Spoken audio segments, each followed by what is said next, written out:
निहारिका चली थी प्रथम और राधा के रिश्ते में बीच में रजनी माँ को भड़काकर दरार डालने के लिए, पर ऐसा नहीं हुआ। रजनी माँ खुद ही निहारिका को धमकाने लगी है। राधा प्रथम के अब हालात ऐसे बन गए हैं कि दोनों को अब दर दर की ठोकरें खाते हुए भी देखा जा सकता है। दरअसल मित्तल परिवार के अंदर जो तूफान उठा है उसकी वजह से घर का माहौल पूरी तरह बदल चुका है। रजनी माँ के मन में अब एक ही चिंता बार बार उठ रही है कि अगर उनकी बहू को खाना बनाना ही नहीं आता तो आखिर उनके बेटे की जिंदगी कैसे चलेगी। यही सोच उन्हें अंदर ही अंदर परेशान कर रही है। उधर दूसरी तरफ निहारिका की चालाकी ने पूरे मित्तल परिवार को दो हिस्सों में बांट दिया है और इसी वजह से अब सबसे ज्यादा मुश्किलों का सामना प्रथम और राधा को करना पड़ रहा है। एक तरफ राधा की मासूमियत है जिसे घर के तौर तरीके अभी ठीक से समझ नहीं आए हैं, और दूसरी तरफ निहारिका की साजिशें हैं जो हर मौके पर नया खेल खेलने को तैयार बैठी हैं।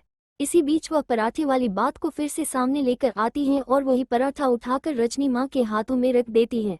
ये देखकर रजनी माँ के दिल में एक अजीब सी कसक उठती है, क्योंकि उन्हें लगता है कि उनकी बहू ने उनके हाथ के बने पराठे को ठुकरा दिया है। ये बात उनके मन को बहुत गहराई तक चुभ जाती है।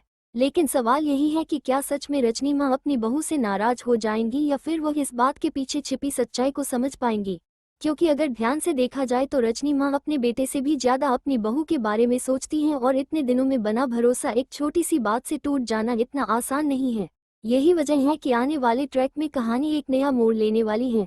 धीरे धीरे सच्चाई सामने आएगी और वही पराठे वाली बात निहारिका के लिए सबसे बड़ा जाल बन सकती है, क्योंकि जिस चाल से वह राधा को फंसाने की कोशिश कर रही है उसी चाल में वह खुद बुरी तरह उलझ सकती है।